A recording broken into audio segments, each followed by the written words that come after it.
नमस्कार, आप देख रहे हैं हमारा खास कार्यक्रम हेलो डॉक्टर और मैं हूं आपके साथ विभा उपाध्याय।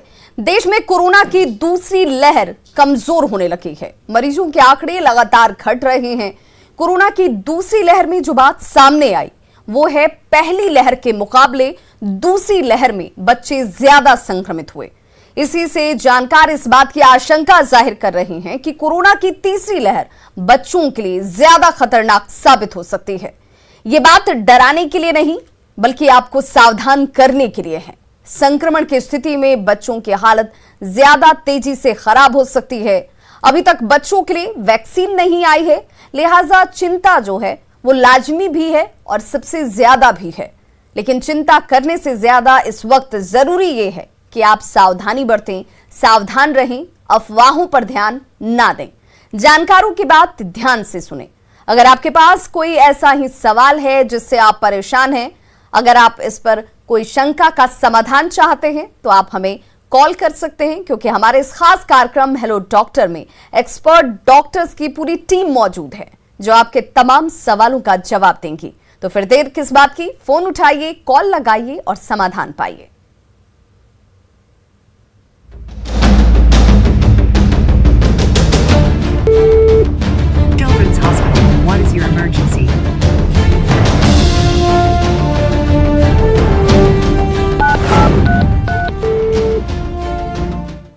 तो देखिए, इस हेलो डॉक्टर कार्यक्रम के जरिए हम बिल्कुल आपके उन शंकाओं का समाधान करने की भरसक कोशिश करते हैं जिस वजह से आप किन तक पहुंचे, कैसे पहुंचे और जानकारी कैसे लें। लॉकडाउन है और लॉकडाउन में बाहर निकलने की मनाही है।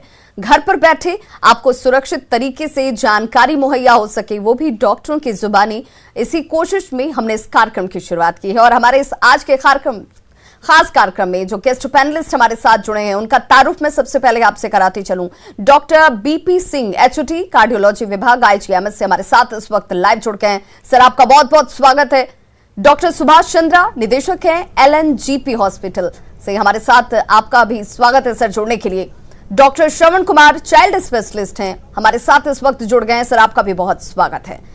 सबसे पहले मैं ये सवाल इसलिए भी उठाना चाहूंगी और चाहूंगी कि हमारे जो भी तमाम गेस्ट पैनलिस्ट हैं उस पर जरूर प्रकाश डालें कि इस वक्त जब माता पिता बच्चों को लेकर डरे हुए हैं, सहमे हुए हैं, आशंकित और सशंकित हैं, उनमें एक डॉक्टर के लिहाज से हर आम नागरिक को और एक माता पिता को क्या सावधानी है जो बरतनी चाहिए? डॉक्टर वीपी सिंह।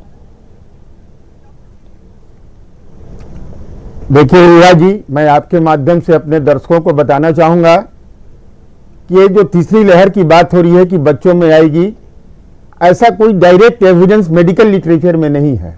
लेकिन इस बार दूसरी लहर में बच्चे कुछ ज़्यादा संक्रमित हुए, लगभग 3 से 4% बच्चे अस्पतालों में भर्ती हुए और इस बात की संभावना रही कि बच्चे और ज़्यादा संक्रमित हो रहे हैं लेकिन एसिम्प्टोमेटिक रह जा रहे हैं।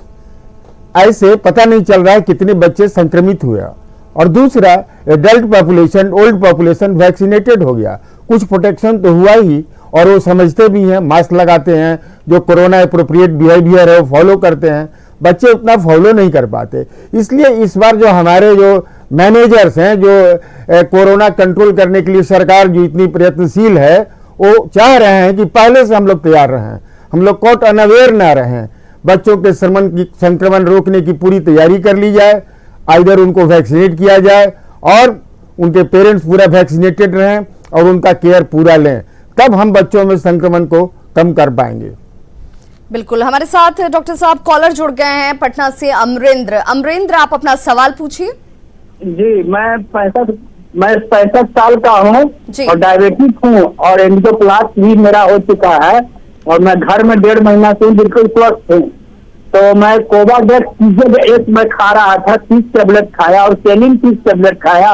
तो और खाना है या गैस करके खाना है या नहीं खाना है, यही सवाल है। अभी तो विटामिन की दवा है, ये आप ले सकते हैं, लेकिन ऐसा कोई बाध्यता नहीं है आपको, ऐसी कोई बाध्यता नहीं। फ्रेश फ्रूट्स लें, ताजे फल खाएं, उससे विटामिन सी मिल जाते हैं और न्यूट्रिएंट्स मिल जाते हैं। और अपना ब्लड शुगर नियंत्रित रखें। सबसे इंपॉर्टेंट बात है कि डायबिटिक है, एंजियोप्लास्ट हुआ है तो हार्ट की दवा नियमित रूप से लेते रहें और ब्लड शुगर नियंत्रित रखें। ब्लड शुगर नियंत्रित नहीं रहने से जो आजकल हल्ला है ब्लैक फंगस म्यूकोरमाइकोसिस का, उसके होने की संभावना काफ़ी बढ़ जाती है। अगर आप नियंत्रित रखेंगे तो इस भयानक बीमारी से जिसमें मोर्टलिटी काफ़ी आई है, बच जाएंगे आप। तो बिल्कुल ये तमाम सावधानियां आपको बरतनी है, अपनी दिनचर्या को आपको संयमित रखना है और इन सावधानियों के साथ आप बहुत हद तक किसी भी परेशानी पर जीत हासिल कर पाते हैं। सावधानी सबसे बड़ा बचाव है और यही इस वक्त सबसे कारगर उपाय भी है। डॉक्टर श्रवण कुमार, मैं आपसे जानना चाहूंगी, जब भी बात बच्चों की होती है तो माता पिता की चिंता वाजिब है। जब और ज्यादा परेशानी तब जब उनके लिए वैक्सीन नहीं है, जिनके लिए वैक्सीन है वो जब इस कदर संक्रमित हो रहे हैं, तो बच्चों के लिए वैक्सीन अभी तक इसे अप्रूव नहीं किया गया, हालांकि ट्रायल बेसिस पर वो भी इस वक्त चल रहा है। लेकिन एक माता पिता ये भी जानना चाहते हैं कि सीजन बदलने के साथ बच्चों में इम्यूनिटी चूंकि बड़ों के कंपैरेटिवली कम होती है, सर्दी खांसी जैसी समस्या शुरुआती वक्त में होती है, तो क्या हम इसे भी कोरोना समझे, पहले दिन से बच्चों को भी दवा खिलाने शुरू कर दी जाए या फिर उन्हें पहले मॉनिटर किया जाए, उनके लक्षण को देखा जाए और उसके बाद डॉक्टर से संपर्क किया जाए? डॉक्टर श्रवण कुमार जी, यह बहुत अच्छा आपका सवाल है और यह देखा गया है कि बच्चों में सर्दी खांसी या फ्लू अक्सर होता है और फ्लू का कोई इलाज नहीं होता है। हम लोग कहते हैं ट्रीटमेंट करने से एक हफ्ता में फ्लू ठीक होगा, बिना ट्रीटमेंट करने पर 7 दिन में ठीक होगा। तो इस तरह इसका ट्रीटमेंट कुछ है ही नहीं। अगर हम लोग उसी तरह अभी जो कोरोना भी है एक तरह का फ्लू है और इसका अभी तक भी कोई ट्रीटमेंट एक्चुअल में है ही नहीं। हम लोग अभी बहुत सी दवाई को हम लोग नेग्लेक्ट कर मैंने इसको हम लोग एविडेंस बेस्ड मेडिसिन द्वारा इसे हम लोग नकार रहे हैं। जैसे प्लाज्मा थेरेपी हुआ, अभी कल ही एक आया है मोनोक्लोनल एंटीबॉडी जो बच्चों में और बड़ों में बहुत ही कारगर साबित किया जाता था, लेकिन अभी एविडेंस बेस्ड मेडिसिन से ये पता चला है कि इसका कोई इफेक्ट नहीं है। इसे भी है ना अब बंद कर देना चाहिए। और इस तरह मेरा कहना है कि कोरोना एक फ्लू है, इसमें एक यही बात है कि यह बहुत संक्रमण इसका बहुत तेजी से होता है और यह बहुत थोड़ा सा मोर्टलिटी इसमें ज़्यादा है। इसके लिए हम लोगों को एक यही है कि जो भी है सिम्टोमेटिक ट्रीटमेंट करें। सिम्टोमेटिक ट्रीटमेंट करने से ही हम लोग मोस्टली हम लोग का ठीक हो जाता है। बिल्कुल, ये बड़े हों या फिर छोटे हों, सभी लोगों में क्या लक्षण है, उस लक्षण के अनुरूप उस स्टेज पर डॉक्टरी सलाह के अनुसार दवाओं को देना चाहिए, चाहे वो बड़े हों या बच्चे हों। एक कॉलर हमारे साथ राम कुमार जुड़ चुके हैं पटना से। राम कुमार, आप अपना सवाल पूछिए। मैं बोलना चाह रहा हूँ मैम कि शायद सर से बोलना है कि बच्चे लोग जैसे 2 साल का बच्चे हो तो मास्क जल्दी दे नहीं पाते हैं मैम जी, है ना, वो दे नहीं पाते। और लक्षण क्या है मैम इसका बच्चा का? बच्चों में लक्षण 50%। हेलो, हाँ, मैं कहना चाहूँगा कि बच्चों में 50% में एसिम्प्टोमेटिक कोई लक्षण नहीं होता कोरोना का, लेकिन बच्चे संक्रमित रहते हैं। और अभी का क्या है कि हम लोगों का जो अभी बहुत तेजी से संक्रमण बढ़ा है, तो घर घर में नियरली 50% एडल्ट संक्रमित हैं और बच्चे भी संक्रमित होते हैं, लेकिन बच्चों में सिम्टम्स नहीं होता है। इसके कारण हम लोग उसे नहीं जान पाते हैं। और एक ये है कि बच्चों में अगर कोई जब भी सिम्टम्स आता है उसका सिम्टोमेटिक ट्रीटमेंट जरूर करना चाहिए। और अगर बच्चा संक्रमित, अगर आप RT-PCR के बाद अगर उसे पता चल गया कि यह संक्रमित है, तो हम लोगों को पूरा बच्चे को अलर्ट रखना चाहिए।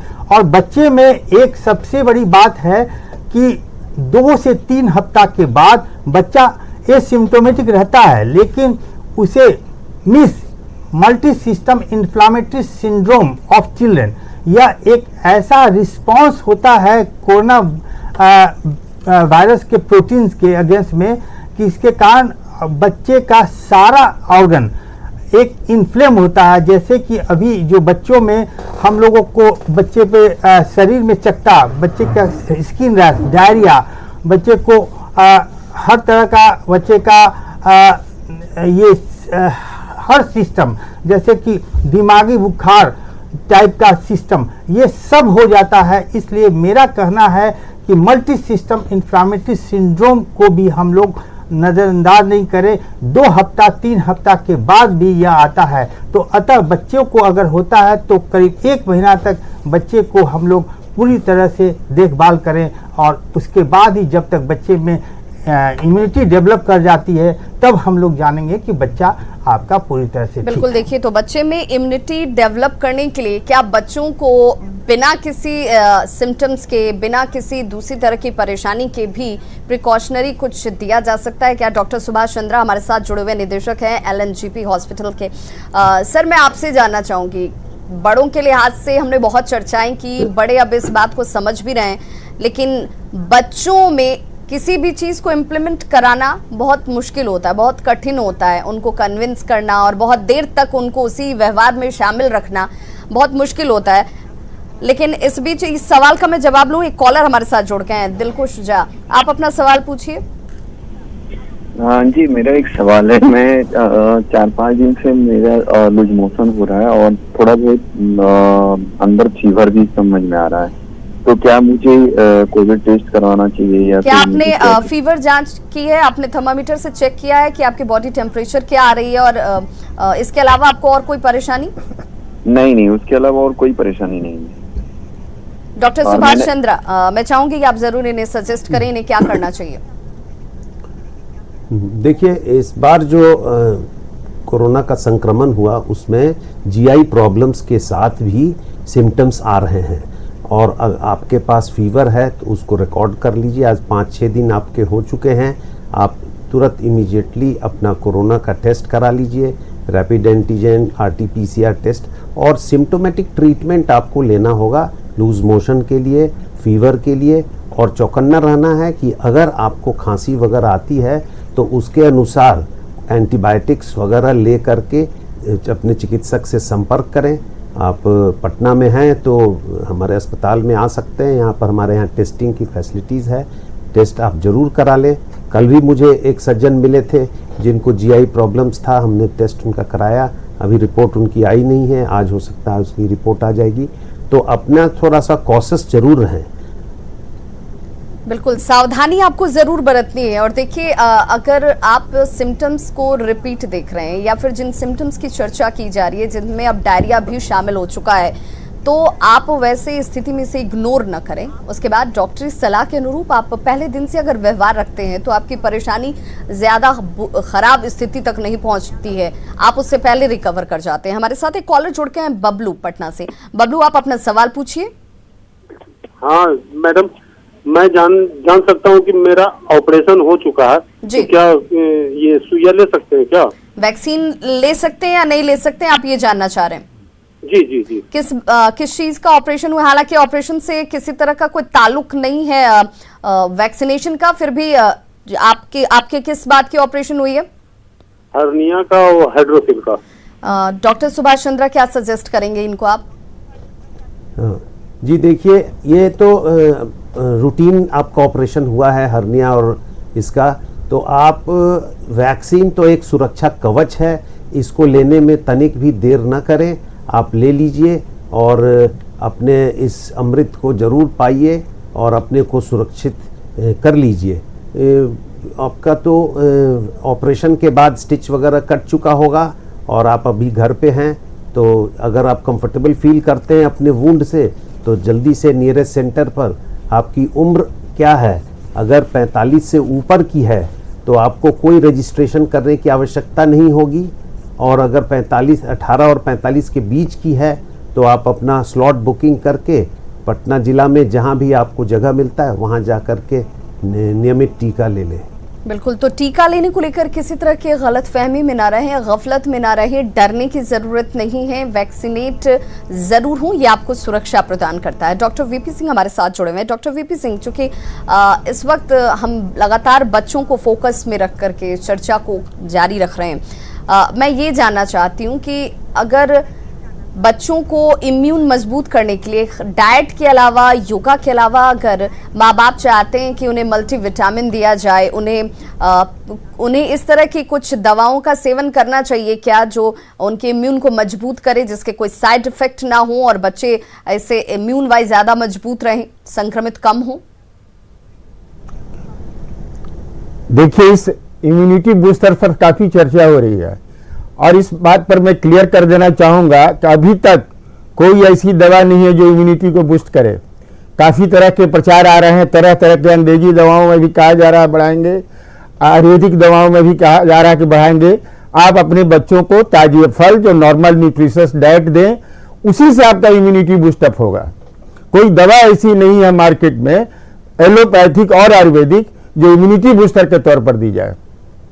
यानी कि जो माँ बाप मल्टीविटामिन और इस तरह की अगर दवाओं को बच्चों को पिलाए जा रहे हैं ये सोचकर कि इससे बच्चे इम्यूनिटी वाइज मजबूत रहेंगे, उसके भी साइड इफेक्ट हो सकते हैं, उसे भी न दिया जाए। डॉक्टर श्रवण कुमार को पूछिए। जी, मैं कहूँगा जी। अच्छा, मैं इसमें जोड़ना चाहूँगा कि बच्चों के लिए कोई भी सबसे बड़ा अमृत होता है माँ का दूध, और माँ का दूध को हम लोग कहते हैं वैक्सीन है। और यह अगर बच्चा अगर माँ का दूध पीता है तो अब ऐसा है कि नहीं 6 महीने तक तो हम लोग को कंपल्सरी देना है, लेकिन 2 साल तक भी अगर माँ का दूध पीता है तो सबसे बड़ा इम्यूनिटी डेवलपर माँ का दूध करता है। बिल्कुल। और जैसा कि हमारे फ्रेंड ने कहा कि कोई भी दवा ऐसी नहीं है जिससे इम्यूनिटी बूस्ट हो, लेकिन थोड़ी सपोर्ट करती है और उसका ये जो फार्मास्यूटिकल कंपनी नाजायज फ़ायदा उठा करके भ्रमित करती है कि इसी से हमारा बच्चा बच पाएगा, चाहे इसका इम्यूनिटी डेवलप होगा। इम्यूनिटी डेवलप का एक ही है वैक्सीन, और वैक्सीन के लिए मैं कहूँगा कि अभी हम लोगों का क्यों नहीं जब एडल्ट का ट्रायल हुआ तो बच्चों के लिए भी गवर्नमेंट ने क्यों नहीं ट्रायल शुरू किया, जिससे कि बच्चों का भी वैक्सीन हम लोग डेवलप करके बच्चों को दे सकते हैं। इस वक्त तो सबसे बड़ी परेशानी डॉक्टर साहब यही है कि देखिए, बड़ों को भी जिस एज ग्रुप में शुरुआत की गई है उनके लिए भी वैक्सीन की उपलब्धता नहीं है उतनी, बहुत इसकी शॉर्टेज है, और ऐसे में अब बच्चों को लेकर के भी सवाल उठने लगे हैं। हमारे साथ एक कॉलर जुड़ गई है, शीला कटिहार से। शीला, आप अपना सवाल पूछिए। हाँ सर, नमस्ते। ये बोल रहे हैं कि मेरे हस्बैंड को ये पेस मेकर लगा हुआ है, वैक्सीन लेने के लिए पूछती हूँ। पेस मेकर लगा हुआ और स्टेन लगा, क्या वैक्सीन ले सकते हैं? और दवाई भी खाते हैं? एकदम ले सकते हो। आपको पेस मेकर लगने से, हार्ट की दवा खाने से वैक्सीन लेने में कोई दिक्कत नहीं है। शुरुआत में ये भ्रम फैलाया गया या अखबारों के माध्यम से कहीं से कि डिस्प्रिन दवा, ये सब एंटीप्लेटलेट दवा लेते रहें, हार्ट की जो दवाएं चल रही हो सब लेते रहें, पेस मेकर लगा हो उससे आप और सुरक्षित हैं, वैक्सीन लेना चाहिए। केवल एक दवा एंटीकोगुलेंट कोई खा रहा हो, वाल्वुलर हार्ट डिजीज हो, तो उसको अपना PTINR करा लेना चाहिए, उसका रेशियो 2.5 से नीचे हो तभी वैक्सीन लेने जाना है, और उस दिन की एंटीकोगुलेंट डोज रोक दे। आपके माध्यम से एक बात और बता देना चाहता हूं, सरकार काफी व्यवस्था कर रही है। डॉक्टर सुरन मुटानी बोल रहे थे, ट्रायल भी बच्चों में चालू किया गया है। सरकार तुरंत उस एज ग्रुप में, चिल्ड्रन ग्रुप में भी वैक्सीनेशन चालू करेगी, लेकिन पोस्ट कोविड केयर क्लिनिक जहां चिल्ड्रन स्पेशलिस्ट हो, कार्डियोलॉजिस्ट हो, फिजिशियन हो, पोस्ट कोविड केयर क्लिनिक चलाना बहुत जरूरी है। रोज हमारे पास फोन कंप्लेन आ रहे हैं कि दम फूल रहा है, कोविड के बाद heart failure, MI, arrhythmia, sudden death के भी केसेस रिपोर्ट हो रहे हैं। So post Covid care clinic सरकार को अभी तुरंत शुरू कर देना चाहिए। जैसे म्यूकोरमाइकोसिस के लिए हम लोग ले रहे हैं, ये तो आने वाले हैं, heart failure, acute MI, arrhythmia and sudden death के ये सब आने वाले हैं। पिछली बार आए थे तो हम लोगों ने शुरू किया था, इस बार भी हम लोगों को pre-emptive post Covid care clinic comprising of 1 children expert, 1 physician, 1 cardiologist, psychologist. Anxiety का भी काफी प्रॉब्लम है, लोग काफी एंजाइटी से परेशान है, मेरा धड़कन बढ़ गया है, क्या करें, नींद नहीं आ रही है, ब्लड प्रेशर बढ़ गया, ये सब एंजाइटी फैक्टर है। इनको काउंसलिंग करने के लिए हर एक अस्पतालों में IGIMS है, एम्स है, LNJP है, PMCH है, पोस्ट कोविड केयर क्लिनिक चलाना बहुत जरूरी है, बहुत जरूरी है। बहुत महत्वपूर्ण बात है डॉक्टर वीपी सिंह आपने कही है कि देखिए कोरोना पॉजिटिव होने पर एक कॉम्प्लिकेशन और उसके बाद ठीक होकर रिकवर करने वाले लोगों के अंदर पोस्ट कोविड कॉम्प्लिकेशंस भी आ रही हैं, जिनको भी नोटिस किया जाना और सही प्लेटफॉर्म पर सही वक्त पर बहुत जरूरी हो जाता है। हमारे साथ एक कॉलर जुड़ के हैं पटना से, अमरेंद्र। अमरेंद्र, आप अपना सवाल पूछिए। सुरेंद्र हमारे साथ एक कॉलर जुड़ के हैं। सुरेंद्र, माफी चाहूंगी, आप अपना सवाल पूछिए। हाँ, मैं एक हार्ट पेशेंट हूँ जी। मेरी उम्र 56 ईयर्स है और मेरा ओपन हार्ट सर्जरी हुआ है एम्स से। तो डॉक्टर साहब से मेरा सवाल ये है कि क्या मैं कोवैक्सीन ले चुका हूँ तो इसका कोई साइड इफेक्ट तो नहीं होना चाहिए, और आप इस विषय में क्या देते हैं एज ए हार्ट पेशेंट मुझे? ना, वैक्सीन लेने से कोई साइड इफेक्ट्स नहीं है, रादर आप प्रोटेक्टेड रहेंगे, कोरोना से प्रोटेक्टेड रहेंगे। सिंगल डोज भी काफी प्रोटेक्शन दे रहा है, 60 से 80% लोगों में प्रोटेक्शन दे रहा है, इसलिए वैक्सीन लेने से आपको कोई दिक्कत नहीं है। और बाकी दवाएं खाते रहें, दवा ना छोड़ें, कम से कम कोई दवा जो ना छोड़नी है। वैक्सीन लेने के दिन भी ना लेनी है, अभी मैं बता रहा था, केवल एंटीकोगुलेंट छोड़कर सब दवाएं खाते रहें। ब्लड प्रेशर की दवा, एंटी एंजाइनल दवा, एंटी डायबिटिक दवा, सारी दवाएं लेते रहें आप। बिल्कुल, तो लोगों को इस भ्रम में नहीं रहना चाहिए कि हमने वैक्सीन ली है तो अब हमें दवा खाने की ज़रूरत नहीं है। बिल्कुल आपको दवा खाते रहना है, अपने कंटिन्यू करने रूटीन को, और सावधानी तो आपको वैक्सीनेट होने के बाद भी बरतनी है, क्योंकि ये सबसे बड़ा कवच है जिसकी कमान आपके खुद के हाथ में है। अगर आप सुरक्षित रहना चाहते हैं तो आप सावधानी बरतिए, अपने साथ रहने वाले लोगों को भी सावधानी बरतने के लिए कहिए, क्योंकि ये सबसे अचूक दवा है। डॉक्टर सुभाष चंद्रा, मैं आपसे जानना चाहूंगी, क्योंकि इस वक्त सिर्फ कोरोना पॉजिटिव होना शायद लोगों ने अब इसे फॉर ग्रांटेड ले लिया है कि चलिए कोरोना पॉजिटिव हो गए, बहुत ज्यादा परेशानी नहीं है। अब उसके साथ आने वाली कई दूसरी बीमारियां जो हैं वो लोगों को ज्यादा डरा रही हैं। इस बीच एक कॉलर हमारे साथ जुड़ गए हैं, ओमकार पाठक। फिलहाल मैं चाहूंगी मोतिहारी से वो अपना सवाल पूछें। हेलो, आप अपना सवाल पूछिए। हेलो। हाँ सर, प्रणाम। ओंकार, आप अपना सवाल पूछिए, आपकी आवाज पहुंच रही है। हाँ हेलो सर, मुझे ये पूछना है, हमें ना फीवर है, खांसी है, हम वैक्सीन भी ले चुके हैं, लेकिन हमारे गले में थोड़ी सी खराश की समस्या आ रही है आजकल, तो इससे डरने की जरूरत तो नहीं है ना? डॉक्टर सुभाष चंद्रा, आप क्या सजेस्ट करेंगे? अभी आपका शुरुआती लक्षण हो भी सकता है या ये नॉर्मल सोर थ्रोट होगा, इस पर थोड़ा ध्यान रखना है। आपको मैं बता दूं कि कोरोना जब आपके शरीर में प्रवेश करता है तो उसका लाइफ स्पैन 14 दिन होता है। पहले दिन से स्टार्ट होगा हल्का खराश। इस सिम्टम को अगर आप पहचानते हैं तो आप इस जंग को जीत गए। आप आज से अपने को कॉन्शियस बना लीजिए, बुखार के ऊपर ध्यान रखिए कि आपको इससे फीवर होता है कि नहीं।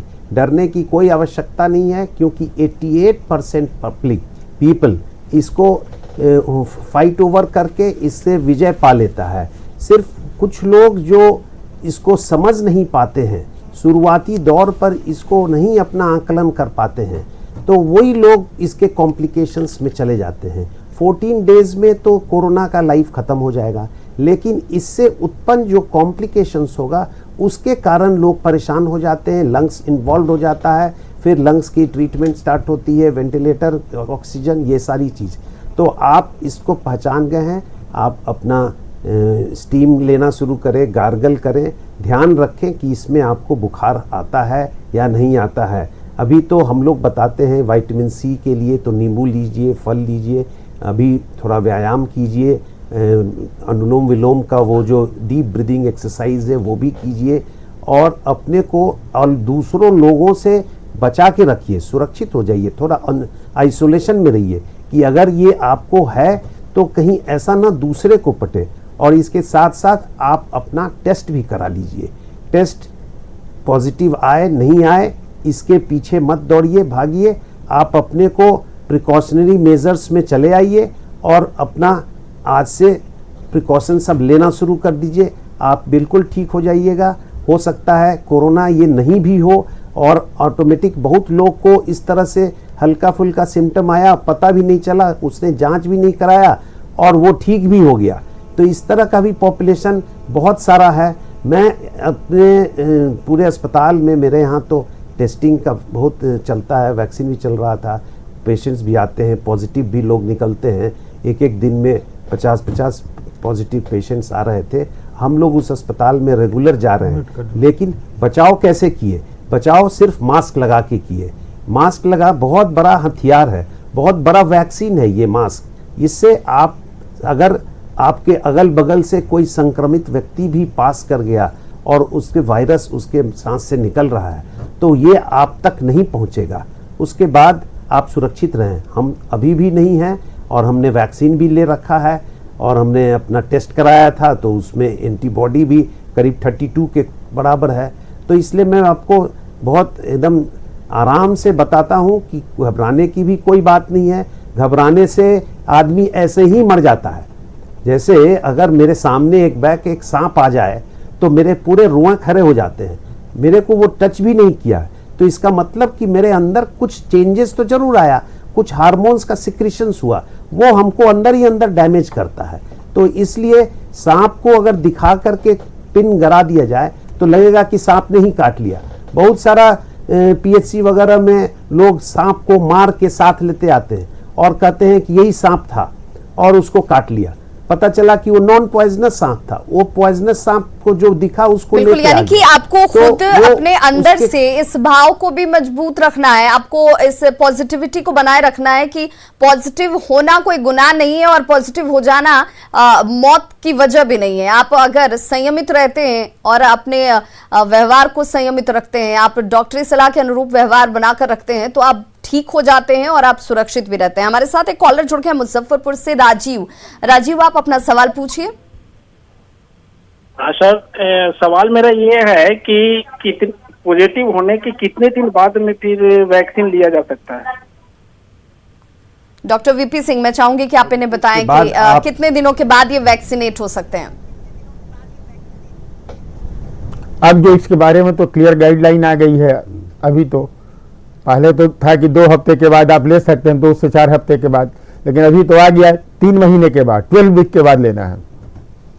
तो डॉक्टर वीपी सिंह, हम ये मान के चलें कि चूंकि आप पॉजिटिव हो चुके हैं तो आपके अंदर जो है एंटीबॉडी डेवलप हो गई होगी, आप के अंदर रोग प्रतिरोधक क्षमता आ चुकी है, आपको वैक्सीनेट अगर आप अभी नहीं भी होते हैं तब भी आपके अंदर वो एंटीबॉडी मौजूद है, लेकिन सावधानी आपको तब भी बरतनी है क्योंकि वैक्सीनेशन के बीच में भी और उसके बाद भी पॉजिटिव होने के चांसेस बने रहते हैं। ये दवा जो है वो आपको इम्यून वाइज स्ट्रॉन्ग करती है, आपको पॉजिटिव या निगेटिव नहीं बनाती है।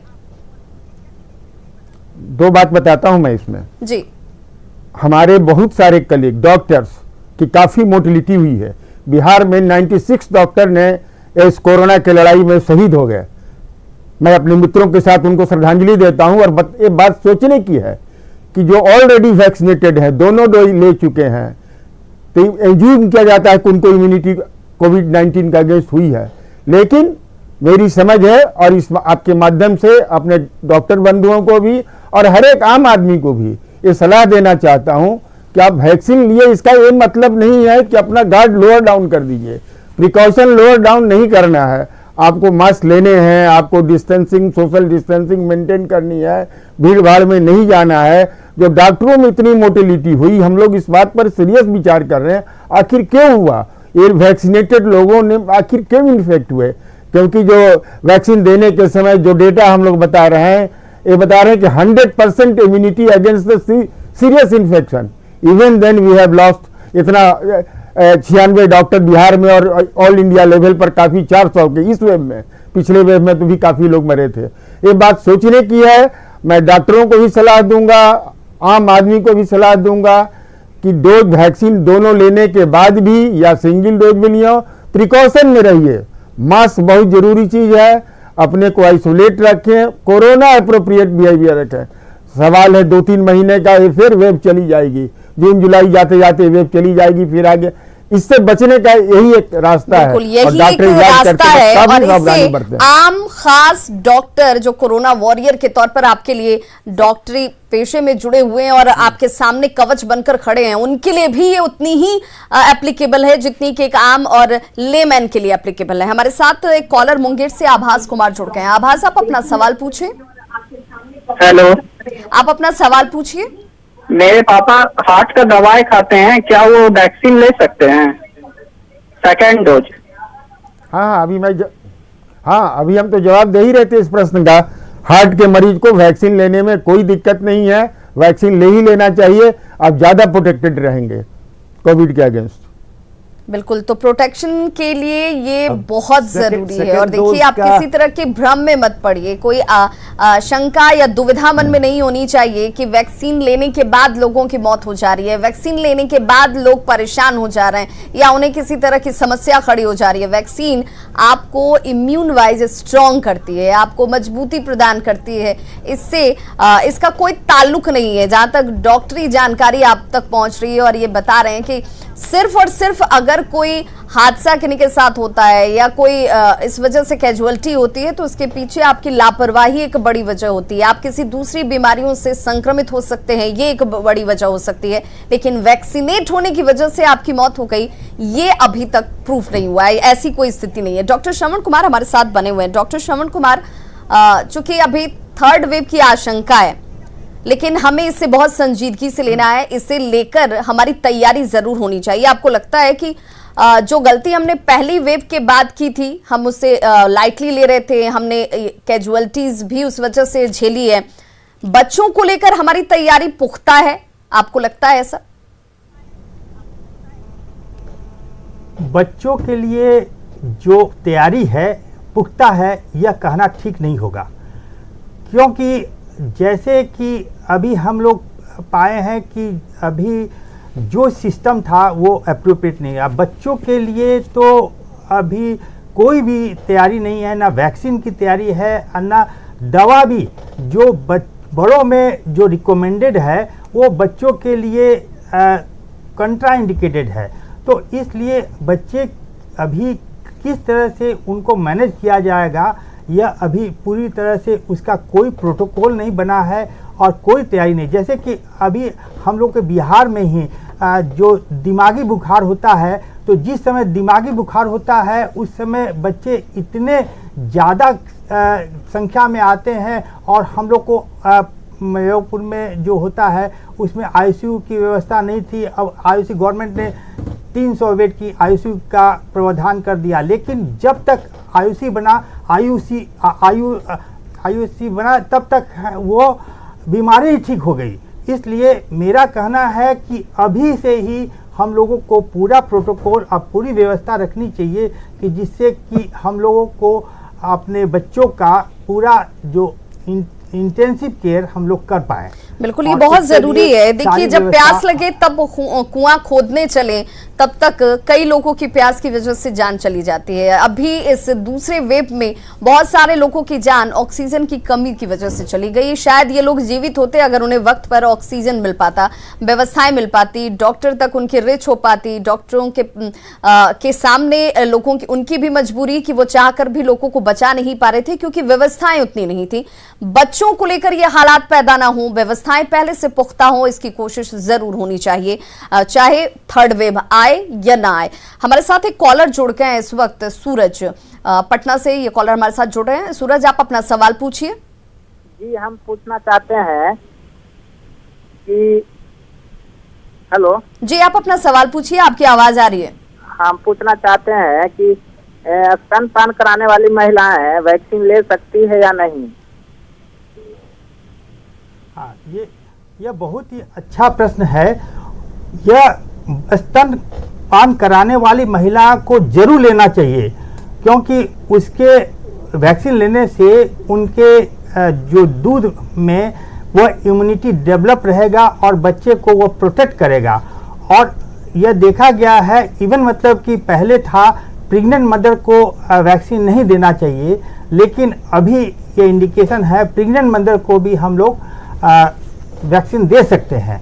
इसलिए कोई भी जो वैक्सीन का कॉन्ट्राइंडिकेशन बहुत ही कम है। जैसे कि कुछ कैंसर मरीज को हम लोग जिसकी इम्यूनिटी बहुत कम रहती है उसको हम लोग नहीं दे सकते हैं, अदरवाइज वैक्सीन कॉन्ट्राइंडिकेटेड नहीं है।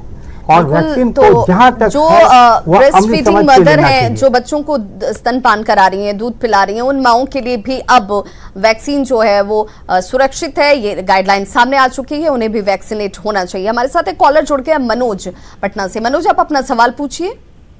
जी जी सर, हम पूछना चाह रहे हैं सर कि हम ये कोरोना काल में हमको इम्यूनिटी बढ़ाने के लिए हमको क्या क्या सेवन करना चाहिए? जैसे कि इम्यूनिटी बढ़ाने के लिए आपको स्वस्थ और जो है कि स्वस्थ खाना खाइए, सफाई रखिए और सोशल डिस्टेंसिंग रखिए और अपना मास्क लगाइए, यह बहुत ज़रूरी है। और दूसरा है कि अपना जो प्रॉपर नियमित व्यायाम और प्राणायाम जो सांस के जो योगा होता है वह बहुत ही लाभदायक होता है, जिससे आपका रेस्पिरेटरी सिस्टम का बूस्ट हो जाएगा। और वह अगर जिस समय अगर कोरोना से आपका रेस्पिरेटरी सिस्टम अगर अफेक्ट भी होता है तो वो उसको बचा सकता है। इसलिए यही है, कोई ऐसी दवा नहीं है जिससे कि आप खा करके आप इम्यूनिटी बढ़ा सकते हैं। और सबसे ज़रूरी है आप वैक्सीन जहां तक है जरूर लीजिए, यही है। बिल्कुल कोई शॉर्टकट रास्ता नहीं है। देखिए, आप चाहेंगे कि हम किसी शॉर्टकट रास्ते के जरिए अपने इम्यून को बढ़ा लें और फिर हर तरह की बीमारियों से वो कवच के तौर पर हमारे सामने खड़ा हो जाए, तो ये सिर्फ मिथ है, ऐसा होता नहीं है। आपकी दिनचर्या, आपका व्यवहार, आपके साफ सफाई, आपका एनवायरमेंट, आपकी सोच आपको इम्यून वाइज मजबूत करती है, स्ट्रांग करती है, और उस पर ज्यादा फोकस देने की जरूरत है। हमारे साथ हाजीपुर से कॉलर जुड़ गए हैं, राजेश, आप अपना सवाल पूछें। जी, मेरा सवाल है एचओडी जो डॉक्टर बीपी सिंह साहब है उनसे। जी। मेरी वाइफ का कल कोवैक्सीन वैक्सीन पड़ा था, और कल रात से उसको थोड़ा सा पैर में जलन, हाथ में जलन, आंख में और फीवर जैसा महसूस हो रहा है, हेडेक हो रहा है। तो रात में हम डोलो 650 गैस का दवा दिए थे। आज दिन में भी सेम सिम्टम थोड़ा उसको अकर वीकनेस है, क्या करना चाहिए? डॉक्टर वीपी सिंह, वैक्सीन लेने के बाद 2-3 दिन तक ऐसे सिम्टम्स आ सकते हैं। हाथ पैर में झुनझुनी हो सकता है, हेडेक हो सकता है, बॉडी एक हो सकता है। तो डोलो जो आप दे रहे हैं अच्छी दवा है, SOS देते रहें और उनको रीएश्योर करें, कोई घबराने की बात नहीं है, 2-3 दिन में सिम्टम चली जाएगी। और हार्ट की पेशेंट हैं तो और सब दवाएं वो खाती रहेंगी, अपना BP भी चेक कराते रहेगा, वो ठीक रहना चाहिए। ब्लड प्रेशर ना बढ़ जाए, ब्लड प्रेशर बढ़ जाए तो उसकी दवा एडजस्ट करानी चाहिए। तो डॉक्टर वीपी सिंह, ये सिम्टम्स अगर किसी के अंदर जनरेट हो रहे हैं अगर वैक्सीन लेने के बाद, तो ये कॉमन है, इससे बहुत ज्यादा पैनिक होने की जरूरत नहीं है। ये 2 से 3 दिनों के अंदर स्वतः ही ठीक हो जाती है। स्वतः ठीक हो जाए, बिल्कुल, तो घबराने की जरूरत कोई पैनिक होने की जरूरत नहीं है। मैं चाहूंगी डॉक्टर सुभाष चंद्रा से, और एक बहुत आम पब्लिक के लिहाज से और जो होना चाहिए, क्या मेडिकली तौर पर अब इसकी भी कोशिश होनी चाहिए, इसकी भी अप्रोच होनी चाहिए, क्योंकि अब जिस परेशानी को हम झेल रहे हैं या फेस कर रहे हैं, ये तो परेशानी आने के बाद हम इसे झेल रहे हैं, लेकिन हम इस तरह की परेशानियों से हो सकता है कि भविष्य में एक बार फिर से जूझें, या इससे कुछ और बुरी स्थिति हो सकती है। भगवान न करे ऐसी स्थिति आए, लेकिन हमारी तैयारी इसे लेकर होनी चाहिए। क्या मेडिकली भी अब इस बात पर अप्रोच किया जाएगा, कोशिश की जाएगी कि लाइफ स्टाइल बदला जाए, बच्चों को स्कूलिंग से इस तरह की शिक्षा दी जाए, इस तरह के अब उनके कोर्सेज शामिल हों जिसमें बच्चों को फोकस किताबी ज्ञान से ज्यादा फिजिकल एक्टिविटी पर, उनके योगा पर, उनके थॉट प्रोसेस पर फोकस किया जाए, इसकी भी कोशिश होनी चाहिए। देखिए, बहुत अच्छा सवाल था। अभी आप देखिए, हर एक स्कूल में PT क्लासेस होता था और चला आ रहा था, लेकिन उन लोगों बच्चों का इतना करिकुलम टाइट हो गया था, इतनी पढ़ाइयाँ मतलब बुक्स हो गई थी और इतने होम टास्क वगैरह मिलते थे, और मॉर्निंग में बस पकड़ के बच्चे जा रहे हैं स्कूल, फिर उनको तुरंत एक बस पकड़ के लौट के आना है, और गार्जियंस पूरे पढ़ाई के पीछे एकदम एक फोबिया हो गया था गार्जियंस को भी, कि हम एकदम उसको एजुकेशन मतलब पढ़ाई फोबिया हो गया। समझ लीजिए कि सारे गार्जियंस, पेरेंट्स केंद्रित हो गए थे कि मेरा बच्चा सिर्फ पढ़ के ही एकदम अच्छा करने लगेगा, लेकिन बात ऐसी नहीं है। आपको ओवरऑल पर्सनालिटी डेवलपमेंट के लिए सब कुछ होता था। मुझे आज भी याद है कि पुराने ज़मानों में बच्चे स्कूल से लौट के आते थे तो अपने मोहल्ले में पार्क होता था, वहाँ लोग अपना चले जाते थे, दौड़ते थे, खेलते थे। आज वैसी स्थिति तो हम लोग कहीं नहीं देखते हैं। बच्चे जैसे स्कूल से आते हैं उनको बाहर नहीं जाया जाता है, भेजा जाता है, वो घर में ही केंद्रित रहते हैं। और उसके बाद ये टीवी, सोशल मीडिया, बच्चों को भी मोबाइल वगैरह दे दी जाती है। तो इस पर गार्जियन से पेरेंटिंग का बहुत बड़ा रोल है। पेरेंटिंग जिस तरह से जैसा पेरेंटिंग होगा, 4 तरह का पेरेंटिंग होता है, उस पेरेंटिंग के अनुरूप बच्चे आगे निकलते हैं। उनको शुरू से ही व्यायाम करना, मॉर्निंग वॉक करना और अच्छे हैबिट्स बनाना, तो घर का काम करना। आज के आप दिन देखिएगा, उसके गार्जियन भी थोड़ा बगल में भी जाना है तो वो स्कूटर से, गाड़ी से चले जाएंगे, पैदल चलते कहाँ हैं। तो और सुस्त रहना, ये मतलब फुर्तीला बन के रहना, ये सबसे बड़ा इम्यूनिटी प्रदान करने का जरिया है। और पहले देखा जा रहा था, अभी कुछ दिन हाल में ही यूथ क्लिनिक हुआ करता है। यूथ क्लिनिक एक एज ग्रुप है 18 से नीचे वाले लोगों के लिए। पूरे देश में सब जगह, विदेश में, स्वीडन, अमेरिका, सब जगह यूथ क्लिनिक, जहां बच्चे इस एज ग्रुप का काउंसलिंग होता है। उसी तरह इसका बहुत बड़ा रोल है। हमारे कंट्री में ऐसा नहीं है। इसकी एक सुविधा हमने देखी है, वहाँ तेलंगाना में, हैदराबाद में युवा करके एक यूथ क्लिनिक है। तो यहाँ पर काउंसलर्स रहते हैं, साइकोलॉजिस्ट रहते हैं। जैसे हमारे सहयोगी डॉक्टर बीपी सिंह ने कहा कि अब कोविड, पोस्ट कोविड क्लिनिक्स होनी चाहिए, तो इसमें एक साइकोलॉजिस्ट का भी होना बहुत बड़ा रोल है। बिल्कुल। तो अब क्या, अब के इन हालातों से हम सीखेंगे क्या? अब क्या हम अपनी दिनचर्या को बदलेंगे क्या? अब हम इन गलतियों से सीखकर उन खामियों को दूर करने की कोशिश करते हैं क्या? क्योंकि ग्रास रूट लेवल से काम होने की जरूरत है, तभी आपका भविष्य सुरक्षित होता है। और इस कड़ी में देखिए, प्लांटेशन बहुत महत्वपूर्ण है, इस पर भी चर्चा हम जरूर करेंगे। हमारे साथ एक कॉलर जुड़ गए हैं, अवधेश। अवधेश, आप अपना सवाल पूछे। हाँ, हेलो, आप अपना सवाल पूछिए। हेपेटाइटिस बी पॉजिटिव है जी, उम्र है 55 साल। वो अब सुई नहीं लिए है, सुई ले सकता है ना? हेपेटाइटिस बी पॉजिटिव है, हाँ, उम्र है 55 साल, हाँ। Hepatitis B doctor VP Singh है तो यह, हाँ, अच्छा, इसमें वैक्सीन लेने में कोई दिक्कत नहीं है। आपको वैक्सीन लेना ही चाहिए, आप तुरंत वैक्सीन लें। 2 बात बताई जा रही है हमारे सहयोगी डॉक्टर सुभाष चंद्रा और श्रवण मुटानी, और पीछे भी मैं आया था। वैक्सीन बहुत कम हालत में ही नहीं लेनी है। एडवांस कैंसर हो, कोई बहुत इम्यून सिस्टम डिप्रेस्ड हो, प्रेगनेंसी में अभी रिकमेंड नहीं कर रहे हैं हम लोग। बाकी सब जगह वैक्सीन लेनी है। वैक्सीन ही आंसर है इस बीमारी का, कोई आंसर नहीं है। अगर देश की 70-80% आबादी वैक्सीनेटेड हो जाएगी, ये कोरोना स्वतः चला जाएगा यहाँ से। बिल्कुल। ये जो सोच है, ये जो थॉट प्रोसेस है, ये बहुत काम करती है। जैसा डॉक्टर साहब भी कह रहे हैं कि अगर हम एनर्जाइज रहते हैं, हम खुश रहते हैं, माहौल हमारे आसपास का अच्छा होता है, तो हमारी इम्यूनिटी पावर स्वतः ही अच्छी होती है, आप ठीक महसूस करते हैं। और जैसे ही आसपास का माहौल डिप्रेस्ड हो, आपके आसपास रहने वाले लोगों के बीच परेशानी हो, तो आपकी इम्यूनिटी आपको डाउन नजर आती है, आप लो फील करते हैं।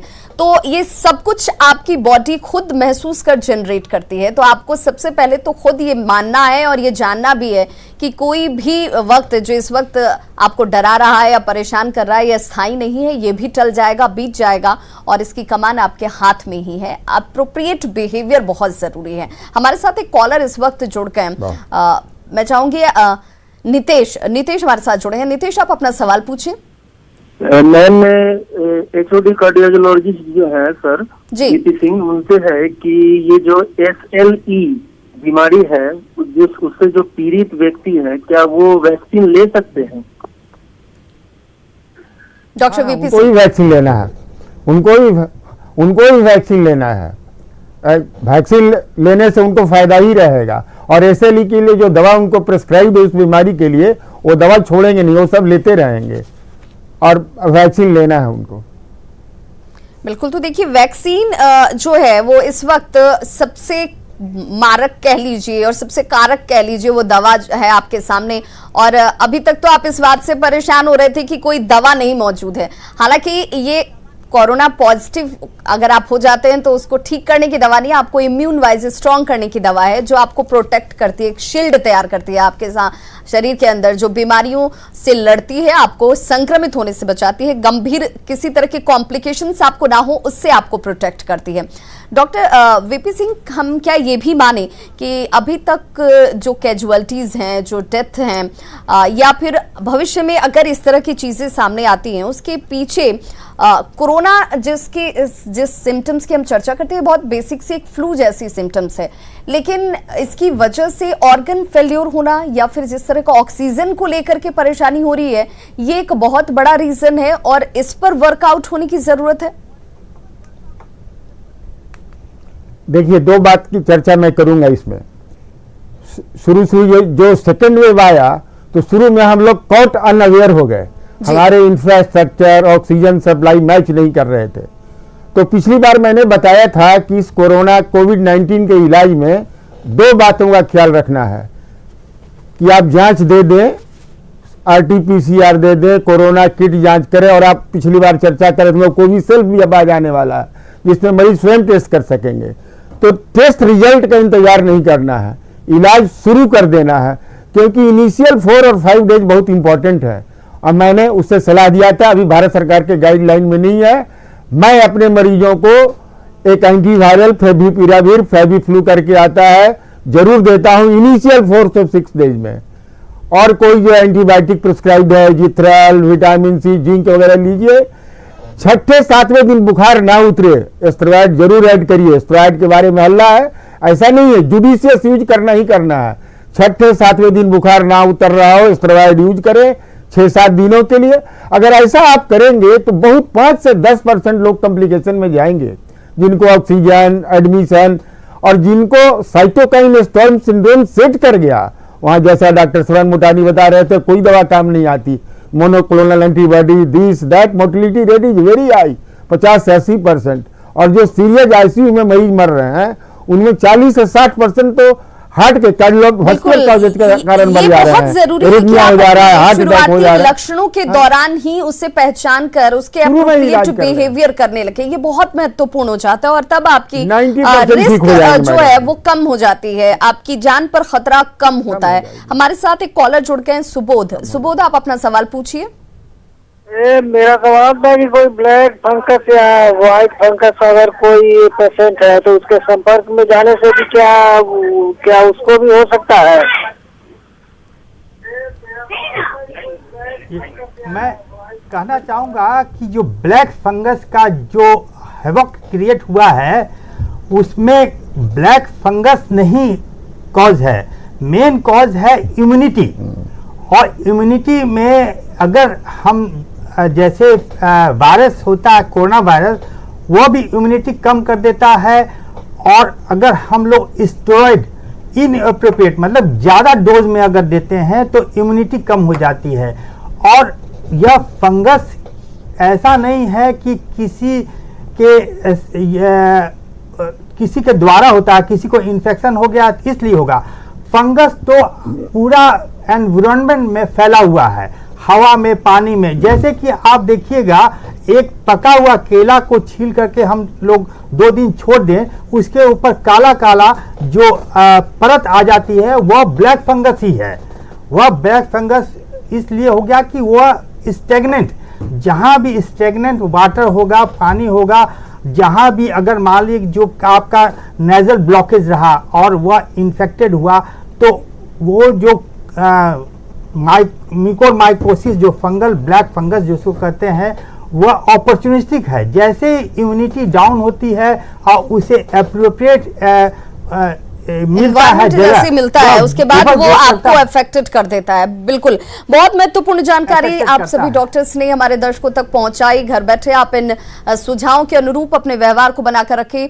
वक्त की कमी है, इस चर्चा में जुड़ने के लिए आप सभी का बहुत बहुत शुक्रिया। और मैं उम्मीद करती हूँ सभी दर्शकों से हमारी अपील होगी कि देखिए, इस वक्त कोरोना केसेस भले कम हो रहे हों, लेकिन आपको अभी भी उतनी ही गंभीरता बरतनी है। वैक्सीनेट जरूर होना है, बेवजह घर से बाहर ना निकलें, मास्क का इस्तेमाल करें, सोशल डिस्टेंसिंग का पालन करें और फिर देखिए कोरोना पर और इस तरह के कई दूसरे तमाम बीमारियों और संक्रमणों पर आपकी जीत सुनिश्चित है। बहुत बहुत शुक्रिया आप सभी का हमारे साथ इस चर्चा में जुड़ने के लिए।